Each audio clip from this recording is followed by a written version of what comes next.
nome do Pai, e do Filho, e do Espírito Santo. Amém.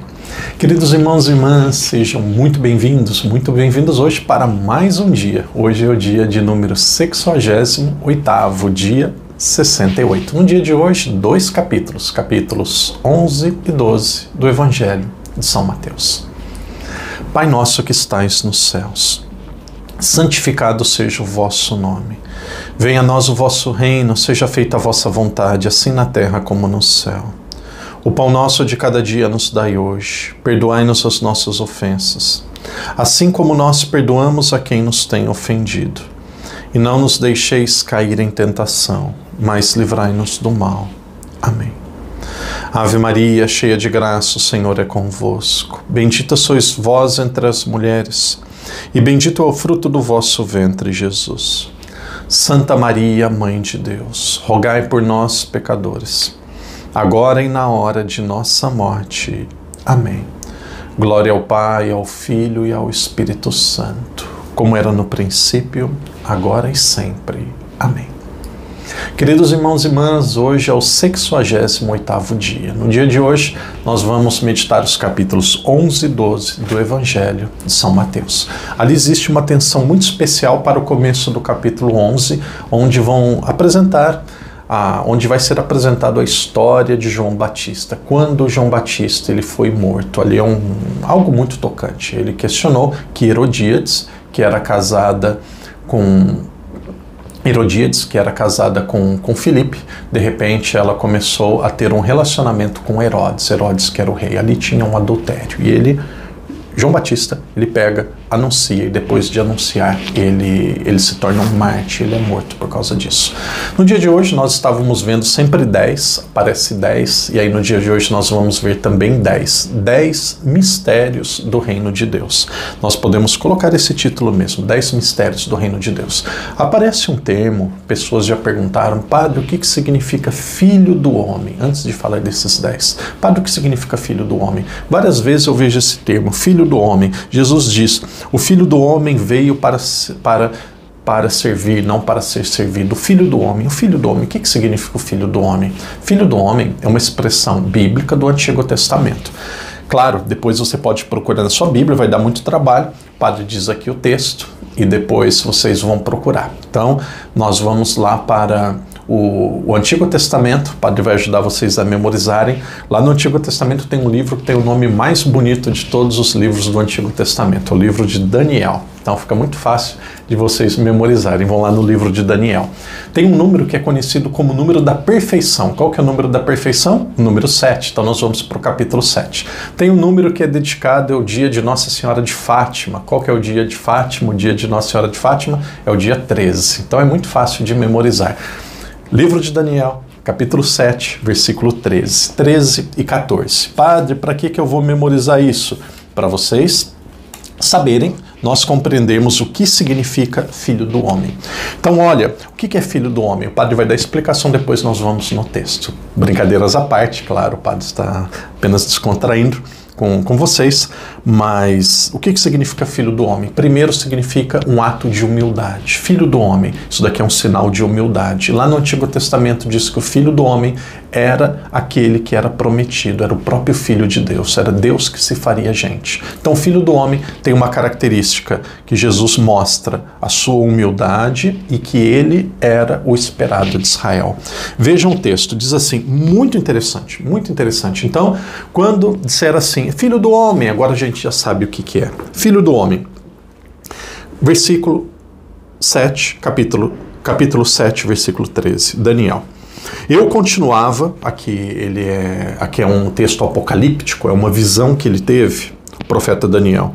Eu continuava contemplando nas minhas visões noturnas, quando notei, vindo sobre as nuvens do céu, um como filho de homem. Quem que é o filho do homem? Aquele que veio sobre as nuvens do céu. Ele adiantou-se até ao ancião e foi introduzido à sua presença. A ele foi outorgado, ao filho do homem, o poder, a honra e o reino, e todos os povos, nações, línguas o serviram. Seu império é império eterno, que jamais passará, e seu reino jamais será destruído. Que coisa linda. Então, o profeta Daniel, ele disse que esse é o Filho do Homem. Quem é o Filho do Homem? É alguém que vem do céu. É alguém que tem um império que alcança o mundo todo, um império que não tem fim, um império que é eterno, que não começou e não acaba. Esse é o Filho do Homem. Então, quando Jesus ele se intitula o Filho do Homem, ele está dizendo que ele é o cumprimento daquilo que foi anunciado lá no Antigo Testamento. Então, naturalmente, os textos são muito densos, muitas vezes não dá para aprofundar muitos detalhes, mas quando vocês ouvirem essa expressão Filho do Homem, vocês sabem que significa um ato de humildade. Jesus, mesmo sendo Deus, ele mostra que ele é humano e, ao mesmo tempo, ele mostra que ele era o esperado, que ele tem um reino que não terá fim, não teve começo, que ele é aquele que veio do céu.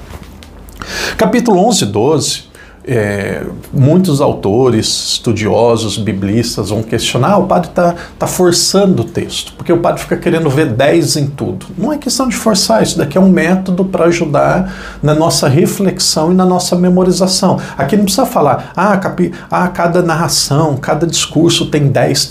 Não, isso daqui foi uma reflexão que eu fiz, que eu cheguei a essa conclusão, que principal é nós entendermos que existem 5 homilias. Primeiro, o Sermão da Montanha, que vai dizer aquilo que os apóstolos devem viver. Jesus, ele diz aqui como se fossem os 10 novos mandamentos. Aqui nós temos o Sermão da Montanha. Depois, capítulo 10, o Sermão Missionário, como que os missionários deveriam viver. Aqui aparece 10 pedidos de Jesus, 10 recomendações que ele faz. E aí no capítulo 11 e 12, que nós vamos ver hoje, nós temos aqui 10 mistérios, aparentemente contradições, 10 mistérios do reino de Deus. Vamos ver esses 10? O primeiro é o próprio João Batista, o primeiro e o mais importante, fala da pergunta de João Batista. Quando fala de João Batista, ele estava perguntando,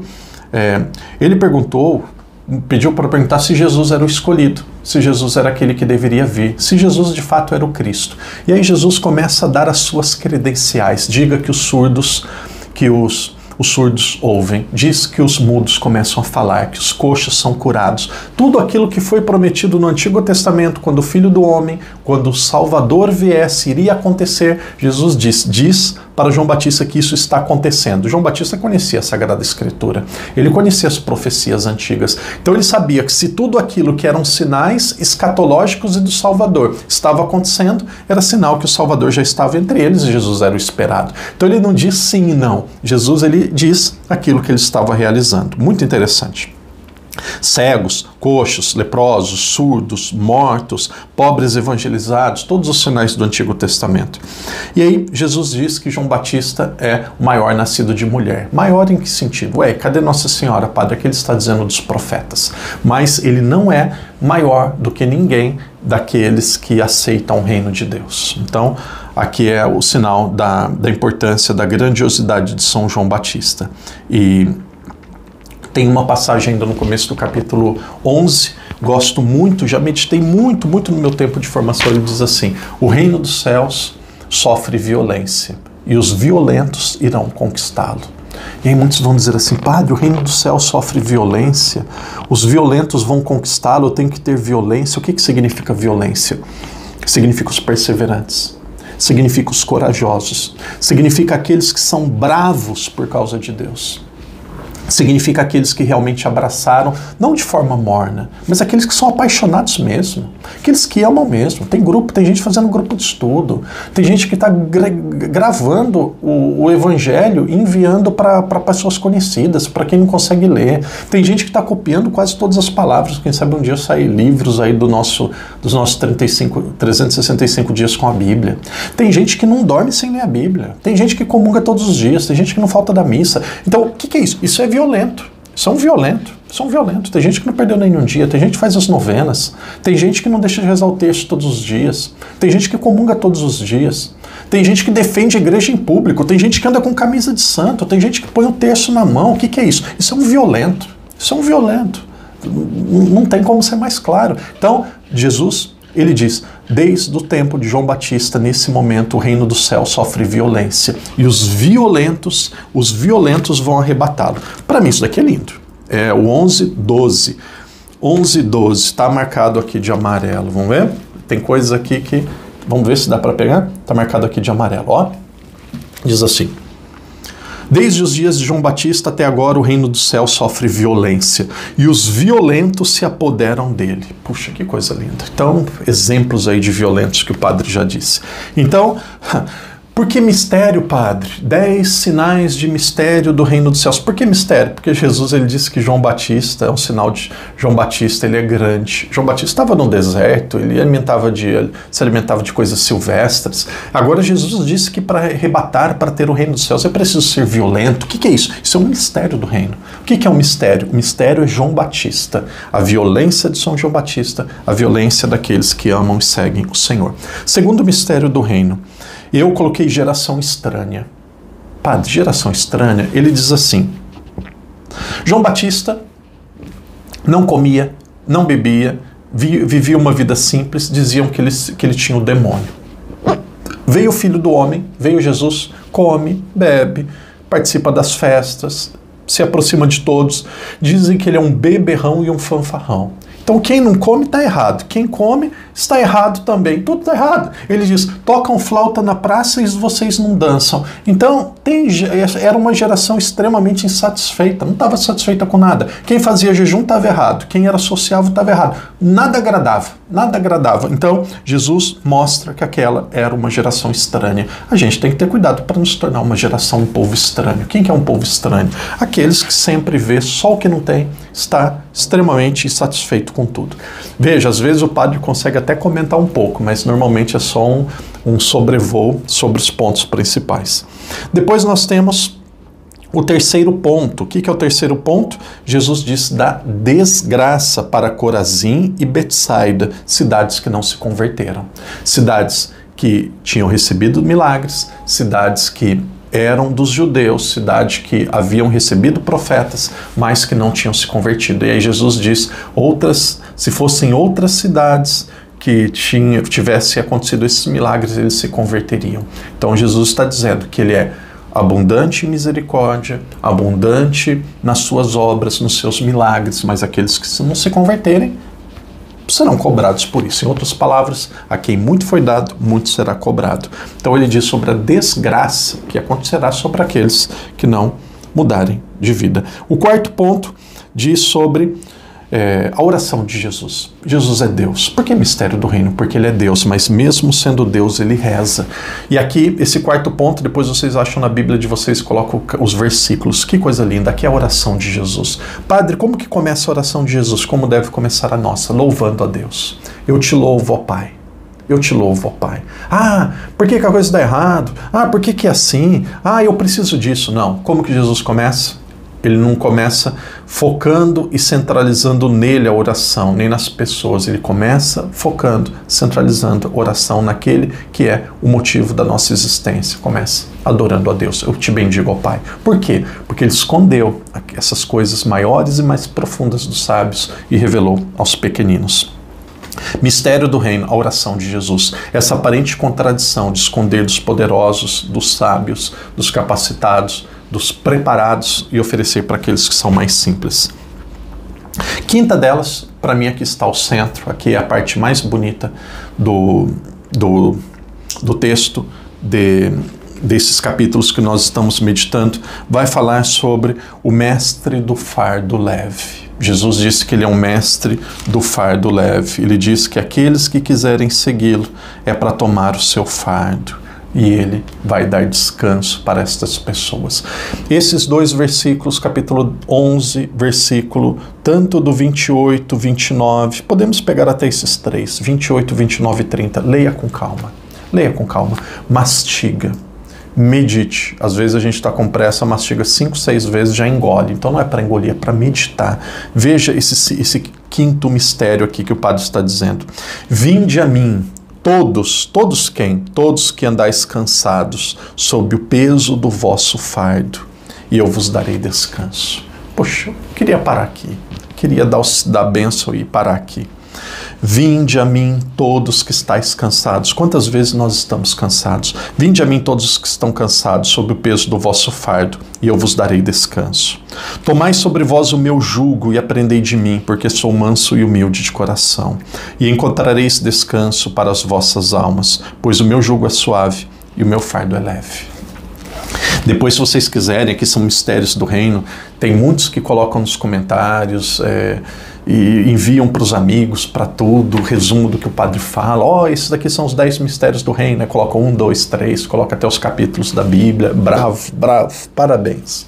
Parabéns, mesmo que você não coloque nos comentários, não envie ali para os conhecidos, mas você faça para você mesmo, faça para você mesmo. Para quê? Para você conseguir digerir. Aqui não é para passar em cima dos textos. A gente não é um elefante numa loja de porcelana. Aqui a gente vai degustando. O padre fala mais rápido do que o comum. É um sobrevoo, mas depois vocês precisam meditar, degustar. E quem quiser pode colocar até nos comentários destes 10 mistérios do reino, aquele que chamou mais atenção. Ou podem aprofundar cada um desses 10. Aqui é um mais bonito do que o outro. E aí depois nós vamos para o sexto. Qual que é o sexto? Jesus é o Senhor do sábado. Os apóstolos arrancam espigas, e aí depois eles são repreendidos. E aí Jesus diz, eu sou o Senhor do sábado. O sábado foi feito para o ser humano. Aqui ele mostra que o sábado é importante, mas que ele é maior do que o sábado. Aí ele dá um exemplo de Davi, que também arrancou espigas e ele não foi condenado por causa daquilo. Mas o principal é, Jesus é o Senhor do sábado. Qual que é o mistério do reino aqui? Qual que é o mistério? O dia central para eles era o sábado, e Jesus vem e mostra que é maior do que o sábado. O sábado não se podia fazer nada, e Jesus disse que no sábado se pode amar. Depois o sétimo são milagres. Que tipo de milagres? A cura de uma pessoa que estava com a mão atrofiada. Jesus cura no sábado, e aí depois eles tramam contra ele. Depois Jesus mudou de local e curou a todos, e pediu silêncio, e pediu que não se espalhasse aquela notícia. E aí depois Jesus realiza outra cura, e aí quando ele realiza essa outra cura do surdo, do endemoniado que estava numa pessoa que a fazia surda e a fazia também cega, disseram que Jesus era Beelzebu, que Jesus curava por Beelzebu. Aí ele diz assim, se eu sou Satanás, se eu sou Beelzebu e expulso Beelzebu, como que Satanás pode expulsar Satanás? Isso não existe. Então, esse sétimo ponto aqui dos mistérios do reino mostram os milagres realizados por ele. Os milagres realizados por ele.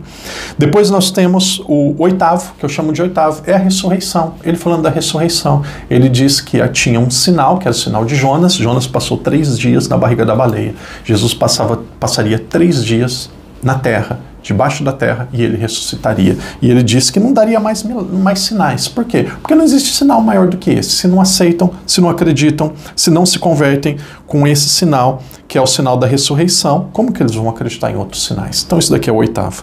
Depois o nono, acontece aqui Jesus falando da sua geração. Aqui o mistério do reino qual que é? Jesus comentando sobre a geração, sobre a sua geração. Ele fala sobre um espírito impuro. Ele dá o exemplo de uma pessoa que tinha espírito impuro e uma pessoa que tem espírito impuro, que tem o demônio. Uma pessoa, aqui não é o demônio, uma pessoa que precisa de conversão, uma pessoa que está no pecado. Se ela sai do pecado, se de repente ela se converte, ela volta para o pecado, ela volta pior do que antes. Tem um exemplo do porco, não sei em qual evangelho, eu conversava muito com o padre Júlio, um padre amigo meu que agora está na Alemanha. Ele diz assim, a porca, se ela se lava e ela volta depois para o chiqueiro, ela fica mais suja do que antes, ela é pior do que antes. Então uma pessoa que era do mundo se converte e se volta para o mundo, fica pior do que antes. Esse é mais um mistério do reino, para dizer que a gente que já entrou no caminho não pode voltar para o mundo. E aí depois o décimo, verdadeiros profetas. Desculpem, quem que é o décimo? Verdadeiros parentes, verdadeiros familiares. E aí dizem para Jesus, cadê sua mãe? Jesus diz, quem é minha mãe? Quem é o meu pai? Quem são os meus irmãos? Aí ele fala, minha mãe, meu pai e meus irmãos são aqueles que fazem a minha vontade. Aparentemente, ele diz que muitos dizem que está criticando Nossa Senhora, São José, e aqui Jesus diz, irmão, pai, mãe são aqueles que fazem minha vontade, aponta o dedo para aqueles que estão fazendo a vontade dele. Padre, Jesus diminui Nossa Senhora? Não, Jesus diz que Nossa Senhora é mãe 2 vezes. Ela é mãe biológica, que ninguém tira, e ela é mãe porque fez a vontade dele. Ela mesma diz, eis aqui a escrava do Senhor, faça-se em mim segundo a tua vontade. Então, Nossa Senhora, aqui para mim esse é o ponto que eu tenho meditado muito sobre isso. Ela tinha a prerrogativa, o direito de ser mãe, de estar próxima do filho, e ela precisava pegar fila, precisava ficar fora da casa. Ela não tinha nem prioridade para ouvir e para estar próximo do seu filho. Até entre aqueles que estavam próximos dele, que recebiam milagres de pregação, ela tinha que esperar. Que grande sinal de humildade. Irmãos e irmãs, 10 sinais do mistério de Deus. Medite, reflita, aprofunda. Primeiro de todos os sinais, João Batista. Um sinal em si mesmo. Este é o tempo dos violentos. O tempo dos violentos. Geração estranha, sempre insatisfeita. As desgraças que vão surgir para aquelas cidades ou para aqueles que não se convertem. Jesus rezando. Como que é a oração dele? É bendizendo a Deus. Ele é um mestre do fardo leve. Puxa, que coisa linda. Depois ele é o Senhor do sábado. Os milagres que ele realiza, esse é o 7º. O 8º é o sinal da ressurreição. Quem não acredita nesse, tudo que Deus fizer, também a pessoa não vai acreditar. Depois ele diz da sua geração e também da nossa. Uma pessoa que era do mundo se converte. Se volta para o mundo, ela volta pior do que era antes. E depois os parentes de Jesus. Que aqui Jesus está dizendo que não tem um direito apenas de sangue para alguém segui-lo, como era o judaísmo. Como que era o judaísmo? Quem tinha o sangue era das tribos, era judeu. Quem não tinha o sangue não era. Jesus está mostrando que aqui ele começa uma comunidade e um jeito novo de ser. Qual que é esse jeito? Que não é do sangue. Que uma pessoa, para ser do seu grupo, não depende do sangue que ela veio, mas depende do seu comportamento, do seu jeito de viver. Aqui ele não está atacando a mãe. Aqui ele está dizendo que o segmento não dependia apenas da geração que a pessoa tinha. Se era judeu, vinha de uma tribo, era. Se não tinha, não era. Isso era pensado antigamente. Não, ele mostra que não depende do sangue. Depende do comprometimento da pessoa. E aí Nossa Senhora, ela tinha o sangue e ela tinha o comprometimento. Por isso que ela é Mãe de Jesus, nossa mãe, mãe da igreja e modelo maior de cristã. Irmão e irmã, esses são os capítulos 11 e 12. Amanhã nós vamos para o capítulo 13, capítulo das parábolas. Que Deus te abençoe, que Deus te proteja. Reze pelo Padre, reze por esse trabalho de evangelização que nós estamos fazendo. Que Deus te abençoe. Em nome do Pai, do Filho e do Espírito Santo. Amém.